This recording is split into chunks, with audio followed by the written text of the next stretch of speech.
Le football est un jeu simple, mais jouer simple, c'est souvent ce qu'il y a de plus difficile.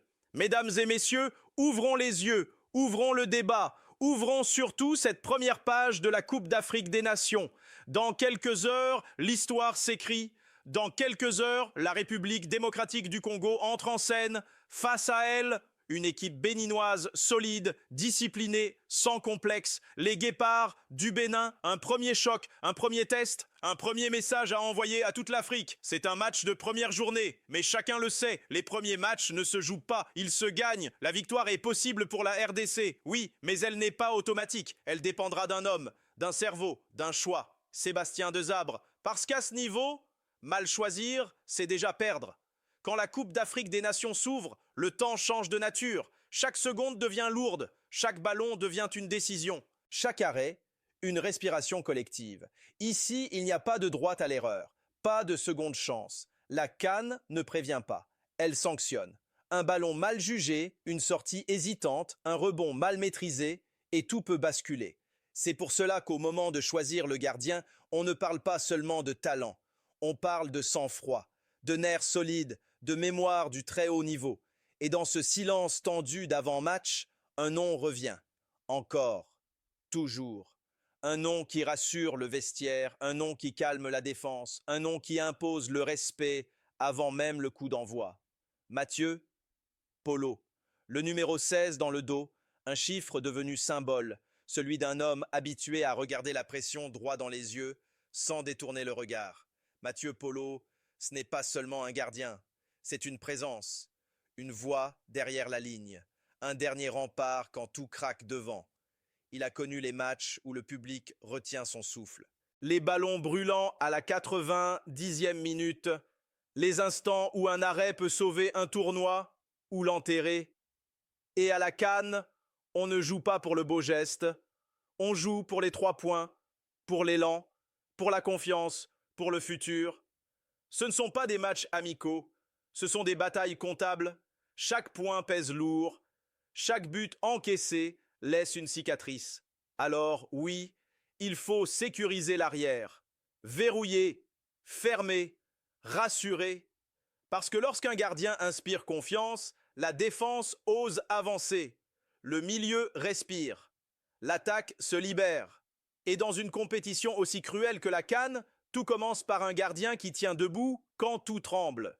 Et quand l'arrière est sécurisé, quand le dernier rempart inspire confiance, alors vient le moment de bâtir le mur. Parce qu'un grand gardien ne brille jamais seul. Il brille quand, devant lui, des hommes tiennent la ligne, serrent les dents et refusent de reculer. Alors écoutez bien ces noms, visualisez-les, imaginez-les alignés, ressentez le poids qu'ils imposent. Aaron Wan-Bissaka, West Ham United. La vitesse, la précision dans le duel, l'homme qui ne laisse pas passer, un latéral qui transforme chaque face-à-face en combat perdu pour l'adversaire. Chancel Mbemba, Lille, le patron, le capitaine dans l'âme, l'homme qui parle, qui guide, qui anticipe. Un défenseur qui lit le jeu avant qu'il ne se développe et qui frappe quand il faut frapper. Axel Tuanzebe, formé en Angleterre, la puissance, la rigueur, le sens du placement. Un défenseur qui n'a pas besoin de faire du bruit pour imposer le respect. 3 hommes, 3 parcours, 3 mentalités forgées dans l'exigence du haut niveau. Mais ensemble, ils deviennent autre chose. Ils deviennent une barrière, une frontière, une ligne que l'adversaire hésite à franchir. Posez-vous la question, honnêtement, quelle attaque africaine peut réellement danser, sourire, improviser face à ce trio? Ici, il n'y a pas de spectacle gratuit. Il n'y a que des duels, des chocs, des courses défensives, des ballons arrachés, pression constante, impact physique, lecture du jeu millimétrée. Chaque centre est contesté, chaque appel est suivi, chaque espace est refermé. Et dans ce dispositif, le gardien n'est plus seul. Il devient le dernier maillon d'une chaîne solide, une chaîne qui ne rompt pas facilement. Si Sébastien Desabre fait ce choix, s'il s'appuie sur ses hommes, alors la RDC ne défend plus. Elle impose, elle verrouille, elle construit une forteresse. Et dans une CAN où la moindre faille se paye cash, une forteresse, c'est souvent le début d'un parcours sérieux. Et derrière cette forteresse, Une fois le mur dressé, une fois les portes verrouillées, le combat se déplace. Parce que le football ne se gagne pas seulement en résistant. Il se gagne en maîtrisant. Et la maîtrise, elle se joue au milieu. On le répète souvent. On l'entend partout. Et pourtant, à chaque grande compétition, la vérité revient frapper plus fort que les slogans. Les matchs se gagnent dans la médiane. Sans milieu, pas de contrôle. Sans milieu, pas de respiration. Sans milieu, pas de lien. Le ballon circule sans idée. Les lignes se coupent et les attaquants isolés finissent par disparaître du match comme des ombres sans lumière. C'est là que tout se décide. C'est là que le tempo se crée. C'est là que l'adversaire commence à douter. Et pour ce rendez-vous capital, je vous propose une combinaison réfléchie, équilibrée dans les rôles, ambitieuse dans l'intention. 3 hommes, 3 fonctions, un seul objectif, imposer le rythme congolais. Noah Sadiki. La jeunesse, oui, mais une jeunesse lucide.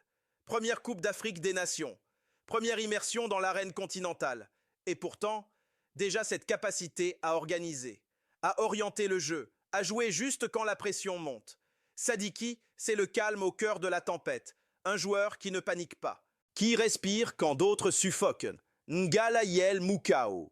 La touche technique, l'intelligence du placement, la précision dans les transmissions. Mukao, c'est le lien. Le trait d'union entre la récupération et la projection. Un profil parfaitement adapté à un match fermé où chaque espace se mérite. Samuel Mutusami, les doubles poumons, l'homme qui court quand les autres lèvent la tête, celui qui récupère, harcèle, équilibre. Il ne brille pas toujours dans les statistiques, mais sans lui, l'édifice vacille. Il stabilise, il protège, il libère. Avec ce trio, la défense respire. L'attaque reçoit des ballons propres et l'équipe avance en bloc. Avec cette médiane, la RDC ne subit pas le match. Elle le dicte, elle impose le tempo. Elle prend le contrôle du récit, et quand le milieu domine, le reste suit. Et lorsque le tempo est enfin maîtrisé, lorsque la médiane impose sa loi, une autre question surgit, la plus délicate, la plus brûlante. Comment transformer la maîtrise en but ? C'est ici que tout se complique, c'est ici que les certitudes vacillent et que les débats s'enflamment jusque dans les vestiaires et les tribunes. Car à la CAN, dominer ne suffit pas. Il faut frapper, il faut tuer le match. Beaucoup d'attaquants ont été convoqués, des profils différents, des talents bruts, mais les places sont rares et chaque choix pèse lourd. Un nom laissé sur le banc peut faire polémique. Un mauvais choix peut coûter un tournoi. Brian Chupinga. L'imprévisibilité à l'état pur, les dribbles courts, les accélérations soudaines, l'audace qui dérange les défenses bien en place. Dans un match tendu, fermé, nerveux, il est ce joueur capable de provoquer l'erreur, de forcer la faute, de créer quelque chose là où il n'y avait rien.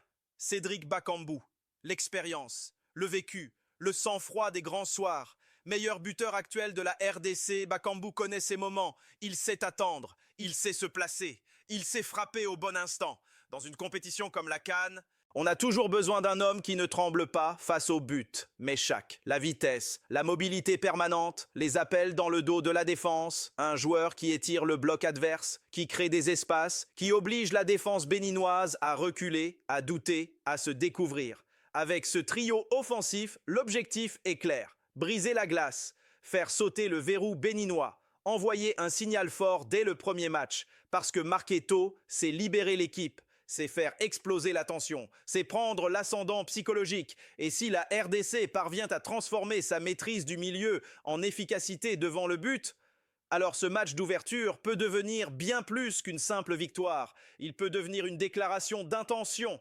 Mais dans une Coupe d'Afrique des Nations, le match ne se joue jamais uniquement avec les 11 de départ.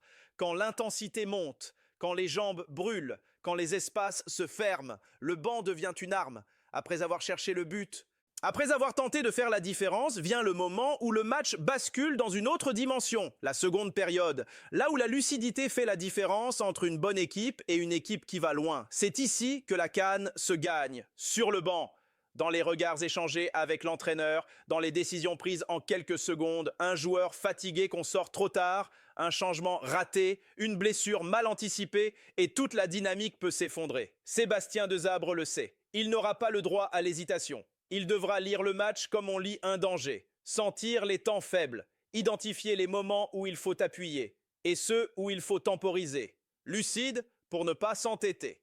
Réactif pour répondre aux coups de l'adversaire. Audacieux pour oser quand le match l'exige. Parce qu'à la CAN, ce sont souvent les changements qui écrivent l'histoire.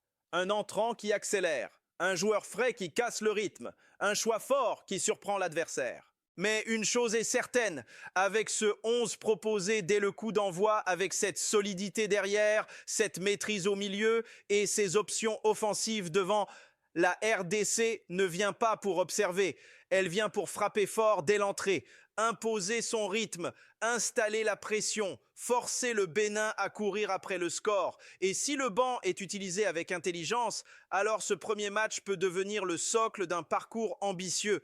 Parce qu'à la CAN, les équipes qui marquent les esprits dès le début sont souvent celles qu'on retrouve à la fin. Et pendant que, sur la pelouse, les joueurs donnent tout, pendant que les entraîneurs ajustent, corrigent, réagissent, une autre bataille se joue ailleurs, loin des crampons, loin des tribunes, loin du bruit des stades, dans les bureaux. Car le football africain ne se transforme pas seulement sur le terrain. Il se redessine aussi dans les salles de décision, là où quelques signatures peuvent changer le destin de tout un continent. Et cette fois, la décision est lourde, historique, irréversible, c'est officiel. Le CHAN n'existe plus, le championnat d'Afrique des Nations, cette compétition réservée aux joueurs évoluant dans les championnats locaux, est désormais rangée dans les archives. Patrice Motsepe, président de la CAF, a tranché. Sans détour, sans retour en arrière. À sa place, une nouvelle ère se dessine.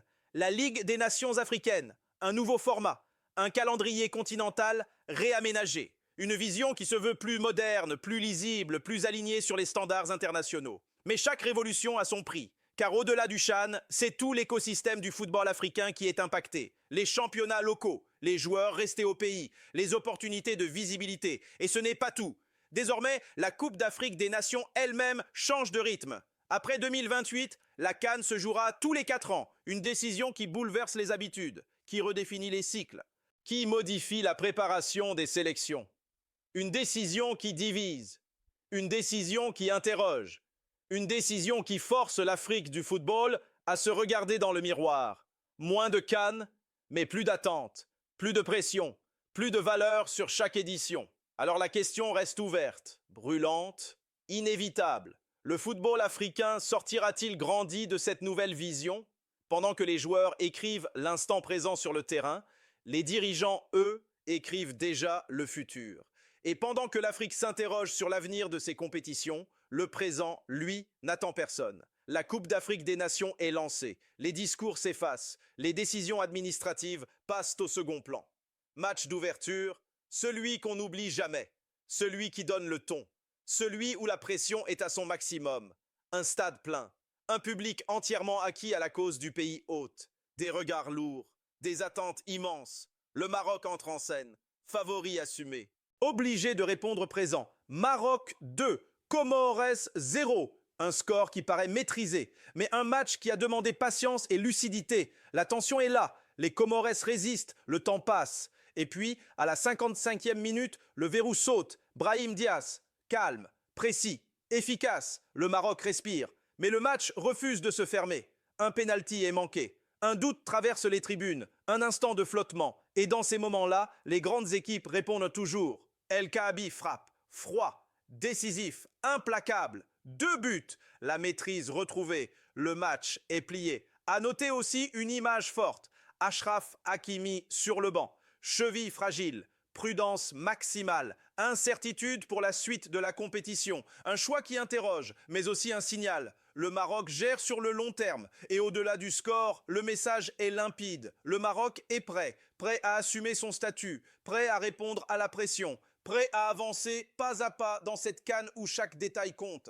La compétition est lancée, les premiers avertissements ont été envoyés et désormais plus personne ne peut se cacher. Les regards sont braqués. La CAN est lancée. Mesdames et messieurs, merci de nous avoir suivis. Abonnez-vous, likez, partagez, commentez et dites-nous. La RDC va-t-elle frapper fort dès la première journée? L'histoire commence maintenant.